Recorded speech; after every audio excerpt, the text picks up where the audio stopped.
या देवी सर्वभूतेषु शक्तिरूपेण संस्थिता नमस्तस्यै नमस्तस्यै नमस्तस्ते नमो नमः।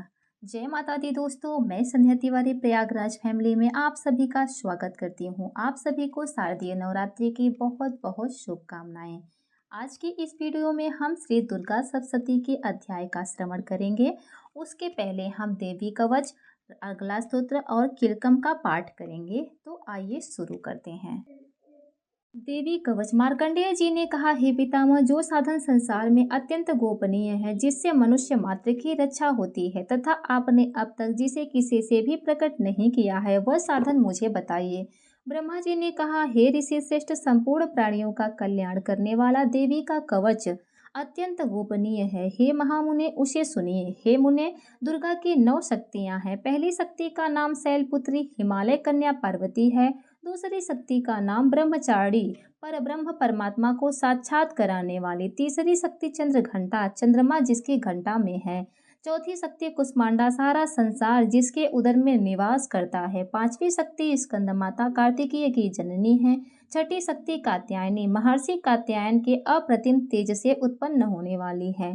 सातवीं शक्ति कालरात्रि, समस्त सृष्टि का संहार करने वाली तथा आठवीं शक्ति महागौरी, शिव के महाकाली कहने पर क्रोध से उन्होंने तपस्या कर ब्रह्मदेव से गौरवर्ण का वरदान प्राप्त किया है। नवी शक्ति सिद्धिदात्री, समस्त जगत को अरिमा, लघिमा, प्राप्ति, प्राकट्य, महिमा, ईश्वित, वश्वित, गरिमा, इन 8 रूपों से सिद्धि देने वाली है। यह 9 दुर्गा कही गई हैं। ये शक्तियां सर्वज्ञ ब्रह्मा देव द्वारा कही गई हैं। जो मनुष्य अग्नि में जल रहा हो, युद्ध भूमि में शत्रुओं से घिर गया हो तथा अत्यंत कठिन विपत्ति में फंस गया हो, वह यदि भगवती दुर्गा के शरण का आश्रय ले ले तो उसके कभी युद्ध या संकट में कोई कुछ बिगाड़ नहीं सकता, उसे कोई विपत्ति घेर नहीं सकती और न उसे शोक, दुख तथा भय की प्राप्ति हो सकती है। जो लोग भक्तिपूर्वक भगवती का स्मरण करते हैं, उनका अभ्युदय होता रहता है। हे भगवती, जो लोग तुम्हारा स्मरण करते हैं, निश्चय ही तुम उनकी रक्षा करती हो। प्रथम चामुंडा, चंडमुंड का विनाश करने वाली देवी प्रेत के वाहन पर निवास करती हैं। वाराही महिष के आसन पर रहती हैं। इंद्री का वाहन ऐरावत हाथी है। वैष्णवी का वाहन गरुड़ है। महेश्वरी बैल के वाहन पर तथा कौमारी मोर के आसन पर विराजमान रहती हैं। श्री विष्णुप्रिया महालक्ष्मी के हाथों में कमल है तथा वे कमल के आसन पर निवास भी करती हैं। श्वेत वर्ण वाली ईश्वरी वृष पर सवार हैं। भगवती ब्रह्माणी सरस्वती संपूर्ण आभूषणों से युक्त हैं तथा वे हंसासन पर विराजमान रहती हैं। अनेक आभूषण तथा रत्नों से देदीप्यमान उपर्युक्त सभी देवियां सभी योग शक्तियों से युक्त हैं।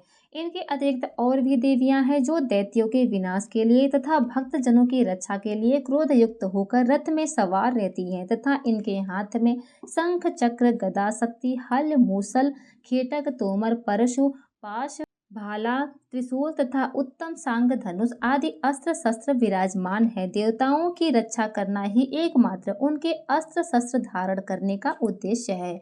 महाभय का विनाश करने वाली महान बल, महाघोर पराक्रम तथा महान उत्साह से सुसंपन्न हे महारौद्रे, तुम्हें नमस्कार है। हे शत्रुओं का भय बढ़ाने वाली देवी, तुम मेरी रक्षा करो। दुर्धर्ष तेज के कारण मैं तुम्हारी ओर देख भी नहीं सकता। इंद्रिय शक्ति पूर्व दिशा में मेरी रक्षा करो। अग्नि देवता की आग्नेय शक्ति अग्निकोण में हमारी रक्षा करें।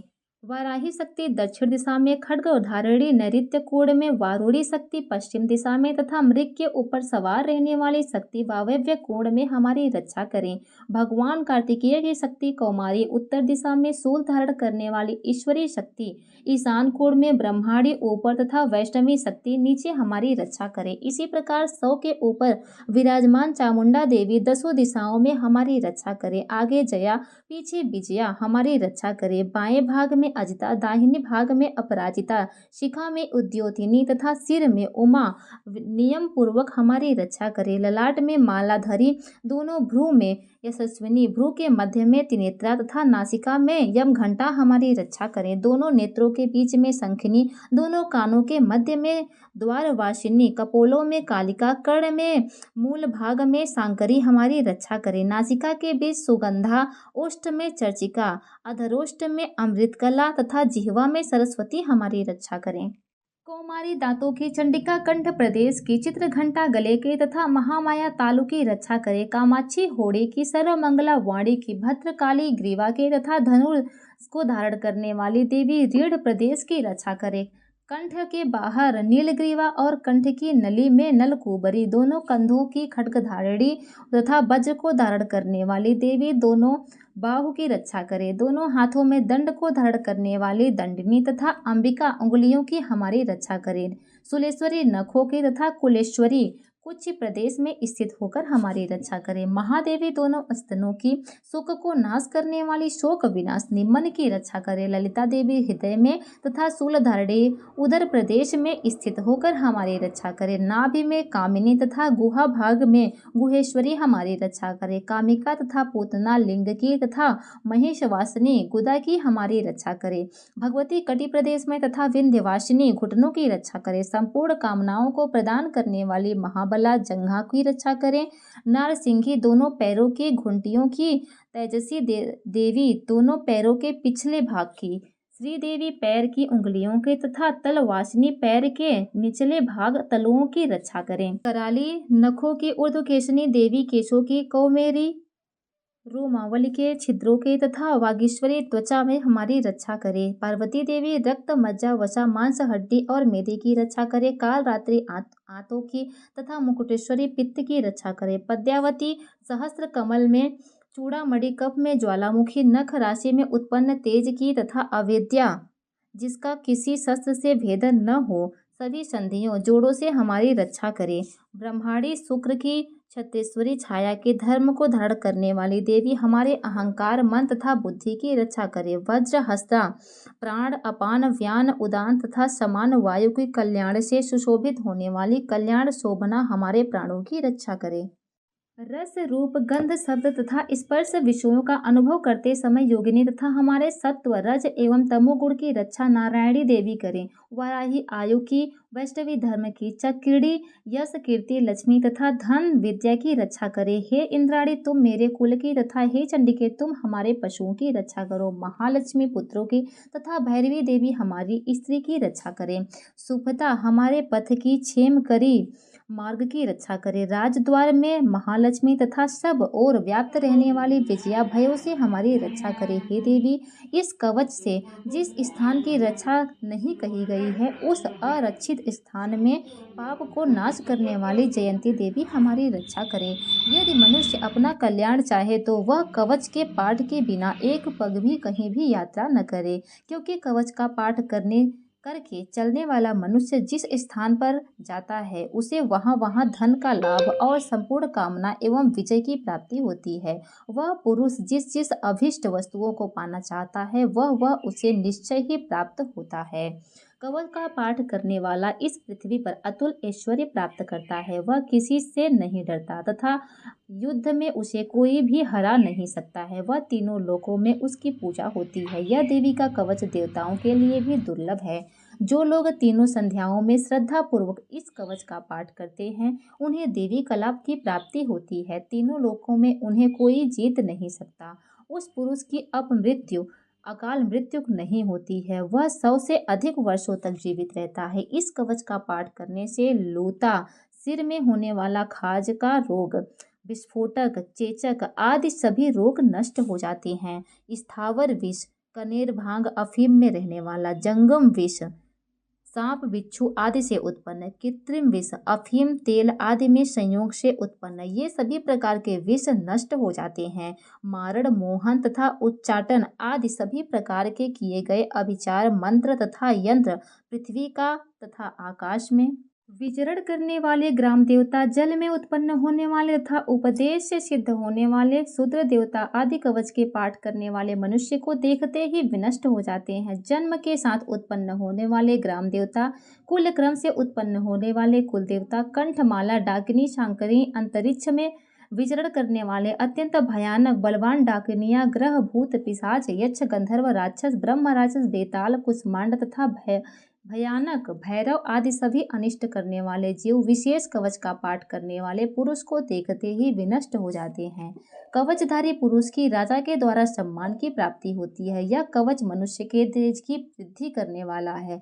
कवच का पाठ करने वाला पुरुष इस पृथ्वी को अपनी कीर्ति से सुशोभित करता है और अपनी कीर्ति के साथ वह नित्य अभ्युदय को प्राप्त करता है। जो कवच का पाठ कर सप्तशती का पाठ करता है, उसके पुत्र पौत्रादि संतति पृथ्वी पर तब तक विद्यमान रहते हैं जब तक पहाड़, वन, कानन और कानन से युक्त यह पृथ्वी टिकी हुई है।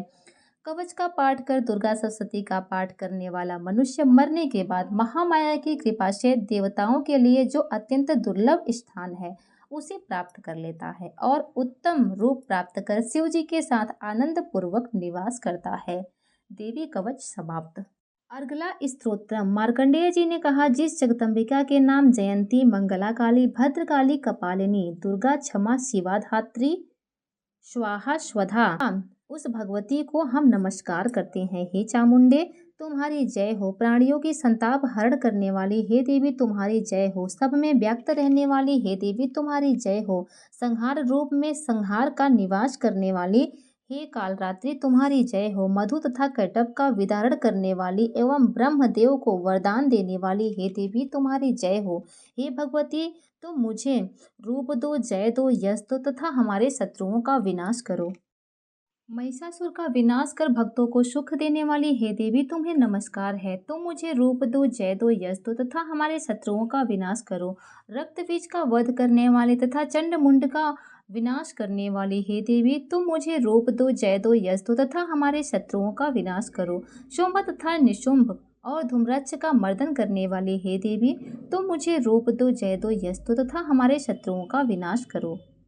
वंदनीय चरणों वाली संपूर्ण सौभाग्य को प्रदान करने वाली हे देवी तुम मुझे रूप दो, जय दो, यश दो तथा मेरे शत्रुओं का विनाश करो। अचिंत रूप तथा अचिंत चरित्र वाली संपूर्ण शत्रुओं का विनाश करने वाली हे देवी तुम मुझे रूप दो, जय दो, यश दो तथा मेरे शत्रुओं का विनाश करो। हे पापों का नाश करने वाली चंडिके देवी, जो लोग भक्ति पूर्वक तुम्हें नमस्कार करते हैं उन्हें तुम रूप दो, जय दो, यश दो तथा उनके शत्रुओं का विनाश करो। व्याधियों का विनाश करने वाली हे चंडिके, जो लोग भक्ति पूर्वक तुम्हारी स्तुति करते हैं तुम उन्हें रूप दो, जय दो, यश दो तथा उनके शत्रुओं का विनाश करो। हे चंडिके, जो लोग भक्ति पूर्वक तुम्हारी पूजा करते हैं तुम उन्हें रूप दो, जय दो, यश दो तथा उनके शत्रुओं का विनाश करो। हे भगवती तुम मुझे सौभाग्य दो तथा आरोग्य दो, मुझे अत्यंत सुख प्रदान करो और मुझे रूप दो, जय दो, यश दो तथा हमारे शत्रुओं का विनाश करो। हे देवी मेरे शत्रुओं का नाश करो, मुझे बल दो, तुम मुझे रूप दो, जय दो, यश दो तथा हमारे शत्रुओं का संहार करो। हे देवी मेरा कल्याण करो, मुझे विपुल संपत्ति दो, मुझे रूप दो, जय दो, यश दो तथा हमारे शत्रुओं का विनाश करो। हे भगवती देवताओं तथा असुरों के शिरोरत्न के नमस्कार से तुम्हारे चरण घिसते रहते हैं, अतः हे अंबिके तुम मुझे रूप दो, जय दो, यश दो तथा हमारे शत्रुओं का विनाश करो। हे भगवती तुम अपने भक्तों का विद्वान, यशस्वी तथा लक्ष्मीवान बनाओ, तुम मुझे रूप दो, यश दो तथा हमारे शत्रुओं का विनाश करो। बड़े बड़े उद्धव दत्तियों के घमंड को चूर करने वाली हे चंडके, मुझ शरणागत को तुम रूप दो, जय दो, यश दो तथा हमारे शत्रुओं का विनाश करो। चार भुजाओं वाली ब्रह्म देव से स्तुति की जाने वाली हे परमेश्वरी तुम मुझे रूप दो, जय दो, यश दो तथा हमारे शत्रुओं का विनाश करो। हे भगवती भगवान विष्णु नित्य निरंतर तुम्हारी स्तुति करते रहते हैं, तुम मुझे रूप दो, जय दो, यश दो तथा हमारे शत्रुओं का विनाश करो।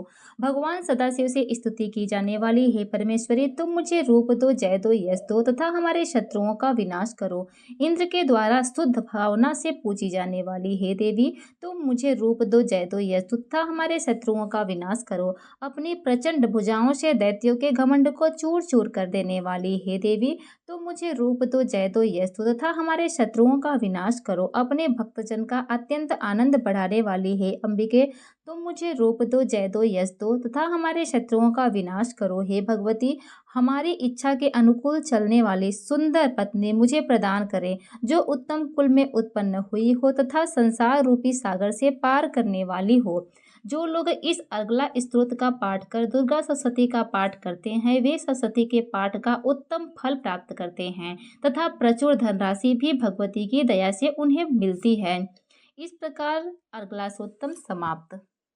किलक स्तोत्रम। मार्कंडेय जी ने कहा, जिन भगवान शंकर का विशुद्ध ज्ञान ही शरीर है, तीनों वेद ही जिनके 3 नेत्र है, जो द्वितीय के चंद्रमा को मस्तक में धारण किए हुए हैं तथा समस्त कल्याण के हेतुभूत हैं, मैं उन शंकर को नमस्कार करता हूँ। सप्तशती के पाठ करने वाले को यह किलक सप्तशती मंत्रों का अंग ही जानना चाहिए। अतः जो दुर्गा सप्तशती के साथ इस किलक का पाठ करते हैं, उनका सदैव कल्याण होता है। जो लोग किलक के साथ दुर्गा सप्तशती के स्तोत्र से भी भगवती की स्तुति करते हैं, उनकी उच्चाटन आदि सभी क्रियाएं सिद्ध होती हैं और उन्हें दुर्लभ वस्तुओं की प्राप्ति होती है तथा भगवती की सिद्धि भी हो जाती है। किलक पूर्वक सप्तशती का पाठ करने वाले पुरुष को किसी मंत्र अथवा औषधि की आवश्यकता नहीं होती। उनके द्वारा किए गए समस्त उच्चाटनादि प्रयोग बिना जप के ही सिद्ध हो जाते हैं। अन्य मंत्रों की जपादि से भी यदि अभिष्ट वस्तुओं की प्राप्ति हो जाती है और दुर्गा सप्तशती के पाठ से भी मनोरथ की सिद्धि हो जाती है, तो दोनों में से श्रेष्ठ कौन सा है? लोगों को इस शंका को सामने रखकर भगवान शंकर ने यही निर्णय किया कि दुर्गा सप्तशती स्तोत्र ही सबसे बढ़कर है। दुर्गा सप्तशती का यथावत पाठ करने वाले पुरुष के पुण्य की समाप्ति नहीं होती। यह देखकर भगवान शंकर ने दुर्गा सप्तशती के स्तोत्र को गुप्त कर दिया। जो कृष्ण पक्ष की चतुर्दशी या अष्टमी को समाहित एकाग्रचित्त होकर दुर्गा सप्तशती का पाठ करते हैं, वे निश्चय ही कल्याण के भागी होते हैं, इसमें संदेह नहीं है। जो भगवती की को अपनी समस्त संपत्ति समर्पित कर दास रूप से पुनः उस संपत्ति का उपभोग करता है, भगवती उसके ऊपर निश्चय ही प्रसन्न होती हैं, अन्यथा प्रसन्न नहीं होती। श्री महादेव जी ने इसी प्रकार के प्रतिबंधक कील से सप्तशती के फल को किलित कर दिया है।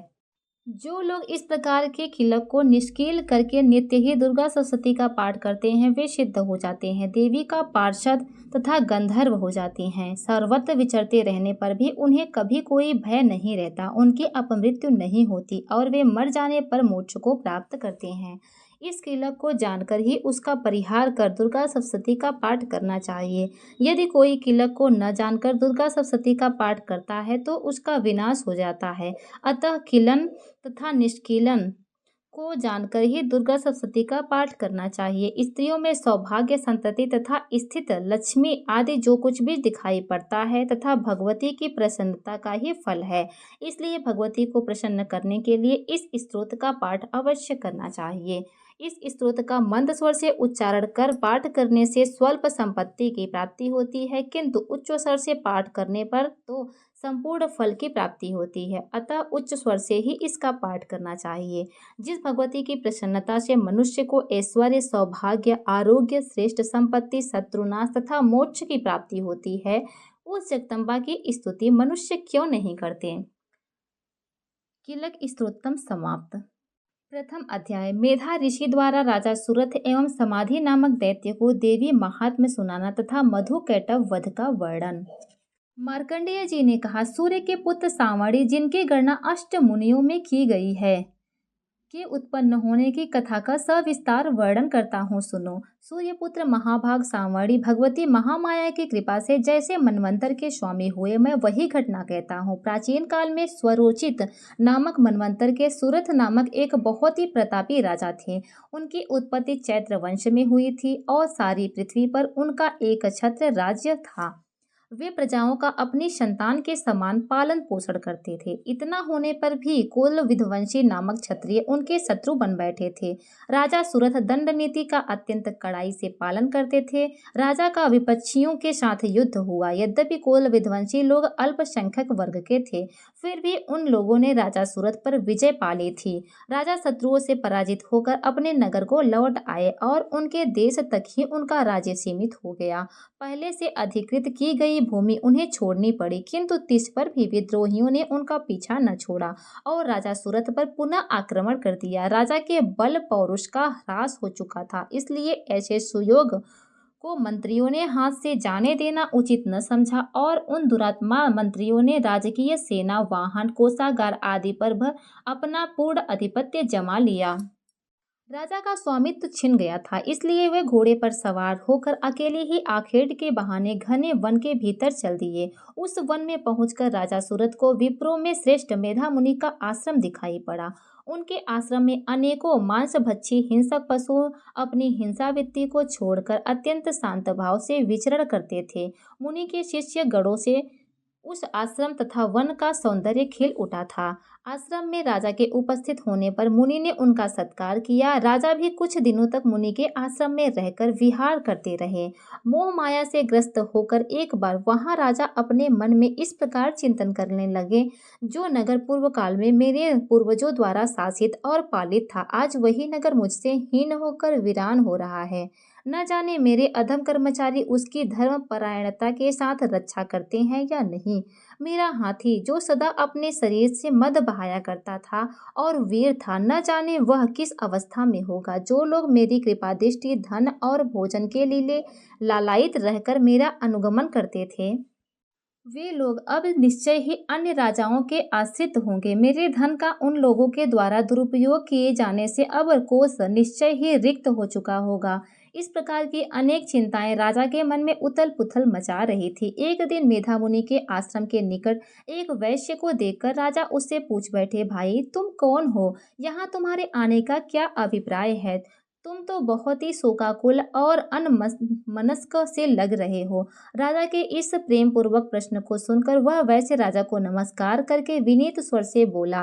वैश्य ने राजा से कहा, राजन, मैं धनिक वर्ण में उत्पन्न एक वैश्य हूँ। मेरा नाम समाधि है। मेरे दुष्ट स्त्री पुत्रों ने धन के लोभ में वशीभूत होकर मुझे घर से निष्कासित कर दिया है। इस समय मैं स्त्री पुत्र और धन से रहित हो गया हूँ। मेरे स्वजनों ने ही मेरा धन का अपहरण कर मुझे अपने अधिकार से च्युत कर दिया है, इसलिए मैं खिन्न चित्त से वन में आ गया हूँ। इस समय मैं नहीं जानता कि मेरे कुटुंबियों की क्या दशा है, वे लोग घर में सकुशल हैं या नहीं। मुझे इसके संबंध में कोई ज्ञान नहीं है। मैं विचार कर रहा हूँ कि मेरे वे पुत्र कैसे हैं, वे सदाचारी हैं या दुराचारी। राजा ने वैश्य से प्रश्न किया, जिन स्वजनों ने धन के लोभ के पढ़कर तुम्हें घर से बाहर निकाल दिया, उन स्वार्थी बंधुओं के प्रति तुम्हें इतनी ममता किस लिए है? वैश्य ने उत्तर दिया, आपका मेरे संबंध में इस प्रकार पूछना उचित ही है।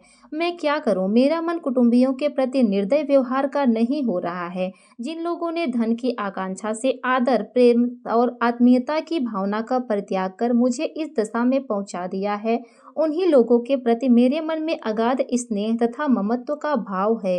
हे महानुभाव, यह सब जानकर भी बंधु बांधवों के प्रति मेरे मन में जो प्रेम का समुद्र हिलोरे ले रहा है, यह क्या है? जानने का प्रयत्न करने पर भी मैं इस बात के रहस्य को नहीं समझ पा रहा हूँ।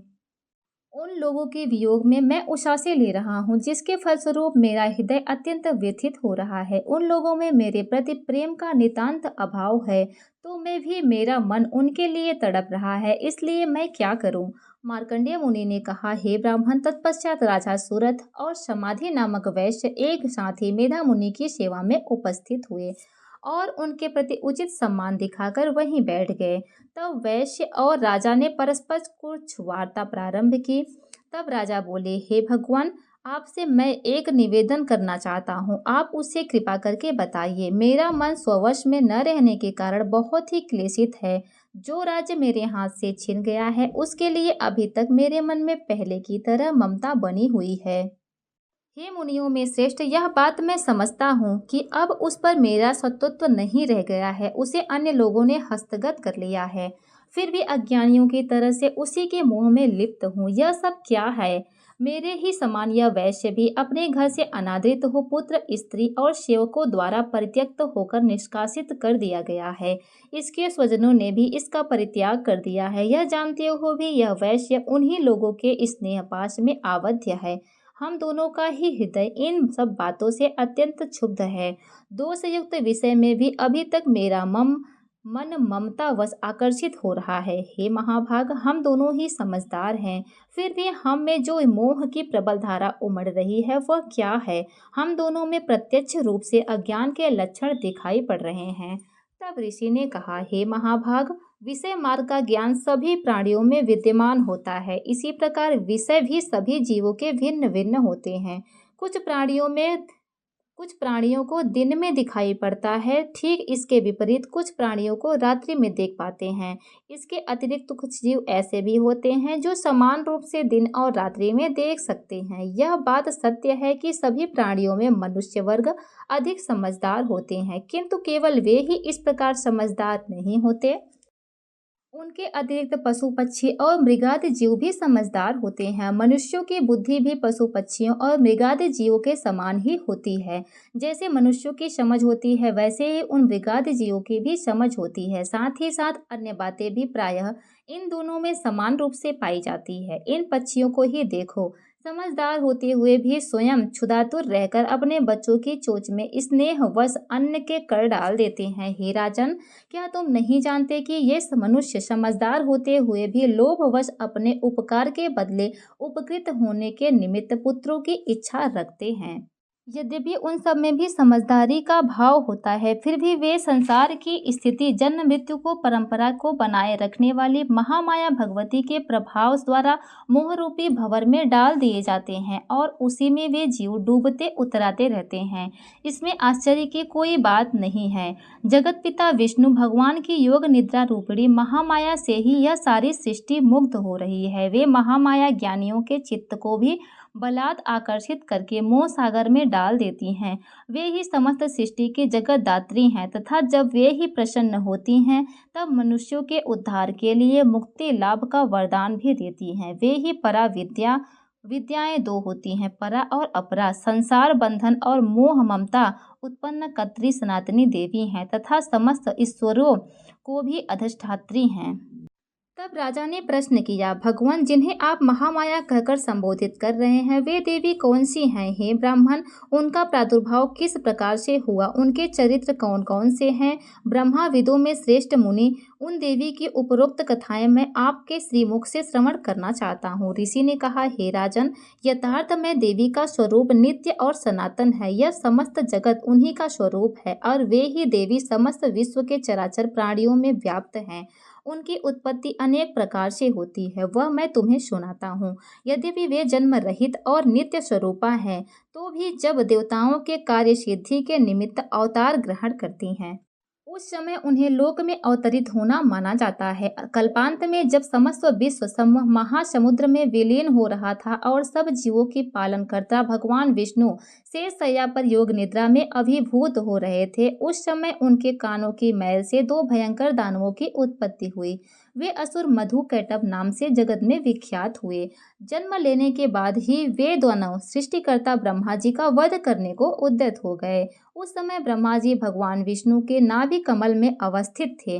अपने पास राक्षसों के उपस्थित होने पर उन्होंने निद्राभिभूति भगवान को जागृत करने के लिए भगवान के नेत्रों में योग निद्रा की स्तुति करना प्रारंभ किया। भगवान की वह अद्वितीय शक्ति ही जगतदात्री, विश्व की अधिष्ठात्री तथा संसार का पालन और संहार करने वाली मानी गई है। उन्हीं योग माया भगवती निद्रा देवी की ब्रह्मा जी आराधना करने लगे।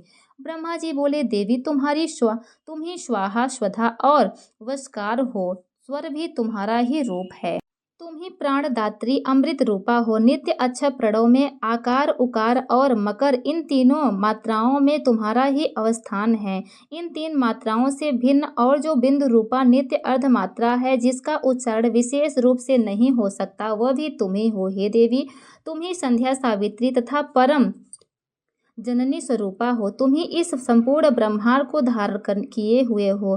तुम्हारे ही द्वारा इस विश्व की उत्पत्ति होती है। तुम ही पालन करती और अंत में सब जीवों का संहार करती हो। जगत की उत्पत्ति में तुम सृष्टि रूपा, पालन काल में स्थिति स्वरूपिणी तथा कल्पांत में संसार स्वरूपा हो। तुम ही महाविद्या, महामाया, महामेधा, महास्मृति, महामोह रूपा, महादेवी और महासुंदरी हो। तुम तीन गुण सत्व, रज और तम की उत्पन्न कारिणी हो। तुम ही भयंकर काल रात्रि, महारात्रि और मोह रात्रि हो। तुम ही श्री ईश्वरी, प्रेम और बोध स्वरूपा बुद्धि भी हो। लज्जा, पुष्टि, तुष्टि, शांति और क्षमा भी तुम ही हो। तुम ही खड्गधारिणी, शूलधारिणी, घोर रूपा, गदा, चक्र, शंख और धनुष धारिणी भी हो। बाण, सुशुंभी, परिध आदि तुम्हारे ही अस्त्र हैं। तुम ही सौम्य और सौम्यातर हो। इतना ही नहीं, वरन विश्व में जितने भी सौम्य एवं सुंदर पदार्थ हैं, उन सब में तुम्हारी सुंदरता कहीं अधिक है। पर तथा अपर इन दोनों विद्याओं में से परे रहने वाली परमेश्वरी भी तुम ही हो। हे देवी, विश्व के सभी सत असत पदार्थों में पाई जाने वाली शक्ति भी तुम ही हो। ऐसी अवस्था में तुम्हारी स्तुति अवर्णनीय है। इस विश्व के रचयिता, पालनकर्ता और संहारक भगवान विष्णु को भी जब तुमने निद्रा के वशीभूत कर दिया है, तब तुम्हारी स्तुति के योग्य इस ब्रह्मांड में कौन है। मुझे भगवान शिव तथा विष्णु को भी तुम्ही ने शरीर धारण करने को बाध्य किया है, अतएव तुम्हारी स्तुति की सामर्थ्य किसमें है। हे देवी, तुम तो अपने इन उदार प्रभावों से ही प्रशंसनीय हो रही हो। इन दोनों अजय असुरों का तुम मोहग्रस्त करके भगवान विष्णु की निद्रा भंग कर दो। इसके साथ ही भगवान के भीतर इन मधुक और कैटभ नाम के महाअसुरों के संहार की बुद्धि भी उत्पन्न करो। ऋषि ने कहा, हे राजन, भगवान विष्णु को जगाने के लिए जिस समय ब्रह्मा जी ने तमोगुण की अधिष्ठात्री देवी का स्तवन किया, उस समय वे महामाया भगवान के नेत्र, मुख, नासिका, बाहु, हृदय और वक्षस्थल में बाहर आकर अव्यक्त जन्मा ब्रह्मा जी के सम्मुख आ उपस्थित हुई। योग निद्रा से रहित होकर जगतपिता भगवान जनार्दन उस एकाड़ों के जल में शेष शैया से जागृत हो गए। नींद से मुक्त होते ही भगवान ने उन दोनों दैत्यों को देखा। वे दोनों ही दुरात्मा दैत्य मधु और कैटभ अत्यंत पराक्रमी और बलशाली थे। वे दोनों क्रोध से आंखें लाल करके ब्रह्मा जी को निगल जाना चाहते थे। ऐसी स्थिति में भगवान विष्णु ने इन दोनों राक्षसों के साथ 5000 वर्ष तक लगातार युद्ध किया। वे दोनों बल के दर्प से दर्पित हो गए थे। महामाया ने उन दोनों असुरों को अपने प्रभाव से मोहग्रस्त कर दिया था। तब उन राक्षसों ने विष्णु भगवान से कहा, हम तुम्हारे शौर्य से अत्यंत प्रसन्न हैं। तुम हम लोगों से कोई इच्छित वर मांग लो। उनकी बात सुनकर भगवान ने कहा, यदि तुम दोनों मुझसे प्रसन्न हो तो तुम्हारी मृत्यु मेरे हाथों से ही हो। मुझे यही वरदान चाहिए, इसके सिवाय मुझे अन्य किसी प्रकार के वरदान की आवश्यकता नहीं है।